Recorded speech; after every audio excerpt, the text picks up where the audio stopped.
सर्वप्रथम आज अभय अष्टमी की सभी को बधाई, सभी को मंगलमय शुभकामनाएं। माताएं अपने बच्चों के निमित्त आज के दिन व्रत करती हैं। कार्तिक कृष्ण पक्ष अष्टमी तिथि को ये पर्व मनाया जाता है। माता अपने संतान की आयु की वृद्धि के लिए विद्या वृद्धि सुख ऐश्वर्य आदि सभी कामनाओं से ये व्रत को मनाया जाता है, ताकि आगे जाके बच्चे विद्या वृद्धि शिक्षा क्षेत्र में आगे बढ़े, इनकी आयु में वृद्धि हो, शरीर में किसी प्रकार की रोग न हो। क्योंकि माँ तो माँ ही है, माँ कभी कुमाता नहीं हो सकती। कोई माता न भवती, क्योंकि पुत्र भले ही पुत्र हो सकता है, लेकिन माँ कभी कुमाता नहीं हो सकती, क्योंकि वो स्वयं अपने आप वो गीली में सोती है, लेकिन बच्चों को सूखी में। माँ शब्द बड़ा ही पवित्र है, और क्या है, पिता आकाश है, माँ धरती है, और दोनों का संयोग मिलने के बाद क्या होता है, उस परिवार में शिक्षा क्षेत्र में हर क्षेत्र में उसके ऊपर कृपा बनी रहती है। कि स्वयं पिता का कारक सूर्य ग्रह भी है, और चंद्रमा से संबंधित माँ से संबंध अच्छा रहता है तो चंद्रमा अपने आप सही हो जाता है। तो माँ का हृदय बड़ा ही पवित्र, बड़ा ही बड़ा होता है। माँ का स्थान संसार में कोई ऐसा नहीं, कोई नहीं ले सकता। तो ये माँ शब्द बड़ा ही पवित्र और सुंदर, भगवान भी इसकी गुणगान करते हैं। कि भक्ति क्या है, भक्ति क्या है, जब हम भक्ति में डूब जाते हैं तो हमें पता नहीं चलता कि हम रो रहे हैं, हंस रहे हैं, खा रहे हैं, क्या कर रहे हैं।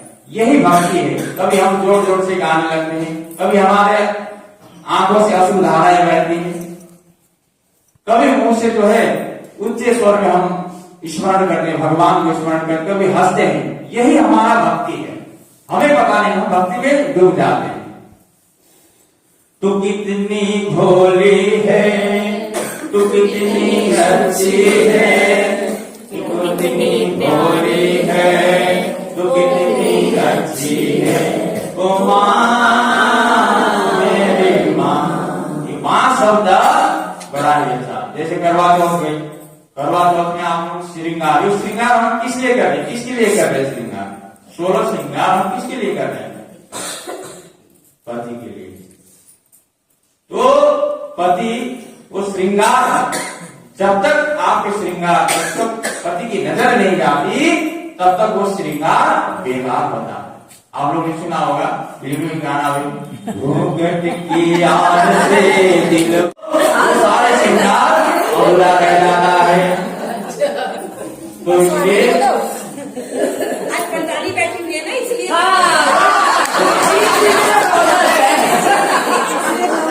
भगवान शंकर भी, भगवान शंकर भी एक बार विचलित हो गए। उन्होंने भगवान नारायण को मोहिनी रूप, स्त्री रूप में देखने की उनकी बड़ी इच्छा हुई, वो वैकुंठ में चले गए। तो भगवान ने आग्रह किया कि ये प्रभु, आपने सबको मोहिनी रूप धारण किया, मोहिनी रूप धारण करके आपने देवता को अमृत पिलाया, हम भी आपको उस रूप को देखना चाहते हैं।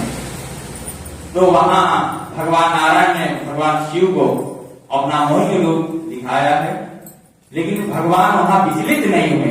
वो तो क्या थे, स्वयं भगवान भोले बाबा, वो तो उनको कामदेव को भी भस्म करने वाले। तो ऐसा पिछले कथाएं तो अनेक हैं, लेकिन समय कम है, सभी बात तो संडे है, आगे बढ़ते। बोल कार्तिक महात्म्य की। राधा पृथु ने कहा, हे नारद, आप सर्व ज्ञाता हैं, अतएव आप संतान वृद्धि की तथा सुख संपत्ति देने वाले महाविद्या, महामाया, महामेधा, महास्मृति, महामोहा, महादेवी, महाईश्वरी तथा सर्व ईश्वरी अभय माता देवी की उत्पत्ति तथा इनका व्रत और कैसे किया जाता है, इसका वर्णन कीजिए कृपा कर। तब नारद जी कहने लगते हैं, एक समय कली काल में बड़ा भारी दुर्भिक्ष अकाल पड़ा तथा महामारी फैलने से अनेक अकाल मृत्यु हुई है। तब सब लोग एकत्रित होकर इस विपत्ति से छुटकारा पाने का उपाय सोचने लगे। अंत में निश्चय करके कार्तिक कृष्ण सप्तमी को सबने व्रत रखा। व्रत कर समय सायंकाल चामुंडा देवी हाथ में नर मुंड लिए प्रकट होकर कहने लगी कि मैं रुद्र से विहार करने के लिए यहाँ पर आई हूँ, परंतु समस्त संसार में पाप छाया हुआ है, ब्राह्मण वेदहीन हो रहा है, क्षत्रिय सामर्थहीन हो रहा है तथा वैश्य शूद्र धर्महीन हो गए हैं। स्त्रियों ने पतिव्रत धर्म को छोड़ दिया है, इसलिए लोगों को अभय देवी का व्रत करना चाहिए। कार्तिक कृष्ण सप्तमी तथा अष्टमी को केवल रोगियों को छोड़कर शेष सभी आवल वृद्ध स्त्री पुरुष सारे दिन भोजन न करके सायंकाल अभय देवी का पूजन करें। अभय देवी मेरा ही नाम है। ये देवी का अनेक रूप है, अनेक नाम है, जैसे नारायण का अनेक रूपाय विष्णवे प्रभ विष्णवे, भगवान नारायण के अनेक रूप है, उनको किसी भी नाम से पुकारा सकते, अच्युतम केशवम राम नारायण, ये सब अनेक रूप है। परमात्मा एक ही है, लेकिन इसका रूप अलग है। एक ब्रह्मा द्वितीय नारायण, ब्रह्मा एक ही है। तो इसलिए हम जाने तो देवी भगवती में आती है, सप्तशती में आती, या देवी सर्वभूतेषु मातृरूपेण संस्थिता नमस्तस्यै नमस्तस्यै नमस्तस्यै नमो नमः। वो मातृ के रूप में हमारे प्रकट हुई, शक्ति के रूप में प्रकट हुई। तो ये है, तो हमारे इस शरीर में सभी अंगों में देवताओं का वास होता है, ग्रहों का वास होता है। जहां से जो देवता चले जाता है वहीं से वही अंग काम करना छोड़ देता है। अभय देवी मेरा नाम है, अतः ये मेरे ही पूजा समझना चाहिए। अपने मकान को गोबर और मिट्टी से लेकर साफ करें, फिर काला पीला हरा तथा लाल ईंट रंगों से द्वार पर मेरी मूर्ति बनाए। अब तो गोबर तो बड़ी दूर की बात है, पहले गांव में होती थी गोबर से लिपा जाता था। अब तो सब टाइलें लगी हैं, फर्श हो गए, तो गोबर नाम सुनते भरते हैं। लेकिन ये पवित्र है, ये सारे जितने भी नेगेटिविटी है इसको दूर करता है गाय का गोबर, लेकिन वो पवित्र होना चाहिए। आजकल गाय भी सड़ी खा रही, प्लास्टिक खा रही, गौ माता की बड़ी दुर्दशा है। मूर्ति बनाए तत्पश्चात सुंदर सुंदर स्वादिष्ट पकवान बनाकर मेरी पूजा करे। जब चामुंडा देवी ने ये कहा तभी एक दिवस स्त्री बोली, हे माता, हम नीच लोगों का कर्तव्य भी बतलाएं। तब देवी ने कहा, तुम लोग भी मेरे भक्त हो, सो सब लोग मेरा पूजन करो। तेरी संतान को पूजेगी तभी उसकी पूजा सफल होगी। मेरी पूजा के बाद कुम्हारी तथा मालिन की भी पूजा होगी। इतना कहकर देवी अंतर्ध्यान हो गई। नारद जी कहने लगते हैं, हे राजन, इस प्रकार देवी की कथा अनुसार सबने व्रत और पूजन किया। सबके संकट दूर होकर सारा संसार सुखी हो गया। राजा बिंदु ने नारद जी से पूछा कि हे मुने, कार्तिक मास तथा एकादशी तिथि श्रेष्ठ क्यों मानी गई है? तब नारद जी ने कहा, हे राजन, एक बार यही प्रश्न सत्यभामा जी ने श्री कृष्ण जी से पूछा था और उन्होंने जो उत्तर सत्यभामा जी को दिया था वही मैं तुमसे कहता हूँ, ध्यान लगाकर सुनो। एक समय की बात है, सत्यभामा जी ने श्री कृष्ण जी से पूछा, हे प्राणनाथ, जब सभी मास और तिथियां बराबर है तब कार्तिक मास और एकादशी तिथि उत्तम क्यों मानी गई है? तब श्री कृष्ण भगवान ने कहा, हे प्रिय, शंख नामक एक दैत्य समुद्र का पुत्र था। वो दैत्य इतना बलवान था कि उसने इंद्रादि देवताओं को स्वर्ग से निकालकर उनका स्थान स्वयं ले लिया।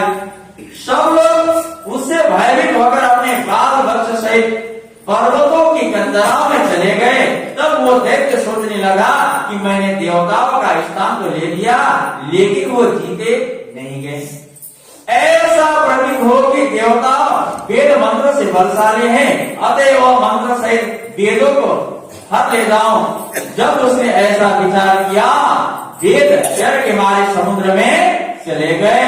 तब ब्रह्मा आदि सब देवता संसार को वेद विहीन देख भगवान विष्णु की शरण में गए और उन्हें जगाने के लिए गीत वाद्य आदि क्रिया की भगवान के जगाने का आह्वान, आसन, पाद्य, अर्घ्य, आचमन, स्नान, वस्त्र, यज्ञ, पवित्र चंदन, पुष्प, धूप, दीप, नैवेद्य, तांबूलन, प्रदक्षिणा तथा नमस्कार की ये 16 प्रकार की पूजा होती है। 16 तब विष्णु भगवान प्रसन्न होकर देवताओं से कहने लगे, हे देवताओं, मैं तुमसे अत्यंत प्रसन्न हूँ। अतएव शंख आदि दैत्यों को मारकर मैं चारों वेदों को शीघ्र ही ले आऊंगा। परंतु आज से वेद बीज मंत्र से कार्तिक मास में जल में निवास करेंगे। अतएव कार्तिक के महीने में जो कोई जल में स्नान करेगा उसको यज्ञ के समान फल प्राप्त होगा और उसके समस्त विघ्न दूर हो जाएंगे। हे देवताओं, आज एकादशी के दिन आप सबने मुझे जगाया है, इसलिए सब तिथियों में एकादशी ही मान्यता अधिक होगी।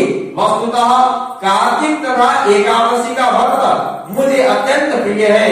नारद जी कहते हैं, हे राजन, इतना कहकर भगवान मछली का रूप धारण कर विंध्याचल में निवास करने लगे। कश्यप जी अंजलि में आ गए। कश्यप जी ने उनको कमंडल में डाल दिया। जब कमंडल भर गया तो मत्स्य रूप होकर भगवान कहने लगे, हमको कोई बड़ा स्थान दो। तब कश्यप जी ने उनको घड़ा दिया, घड़ा भी भर गया। तब उन्होंने कुएं में छोड़ दिया, परंतु भगवान धीरे धीरे बढ़ते रहे। तत्पश्चात कश्यप जी ने उनको समुद्र में डाल दिया। भगवान समुद्र में बढ़ने लगे। फिर मत्स्य अवतार भगवान शंकासुर दैत्य को मारकर बद्री नारायण के आश्रम पर आ गए। वहां आकर भगवान ने देवताओं से कहा, हमने शंकासुर को मार दिया, अतएव अब ऋषि और मुनि जाकर समुद्र में वेद को ढूंढ लाए। तब तक देवताओं से प्रयाग में मेरा निवास रहेगा। तब ऋषियों ने अपने तपोबल द्वारा समुद्र से वेदों को छंदों में विभाजित किया। व्याकरण, छंद, कोश, वैदिक, ज्योतिष तथा स्मृति ये दृढ़ निकाला। जिस वेद का जो भाग जिस ऋषि को मिला तब से वो भाग उसी ऋषि का माना जाता है। इसके पश्चात इसके बाद समस्त ऋषि ब्रह्मादि देवताओं के पास आ गए और उन्होंने वहां पर अश्वमेध यज्ञ किया। तभी से प्रयाग तीर्थों का राजा कहने जाने लगे। प्रयागराज में स्नान, दान तथा यज्ञ का विशेष महत्व है। इसलिए जन्म जन्मांतर के पाप सभी नष्ट हो जाते हैं यहाँ पर स्नान करके। कार्तिक महान है गंगा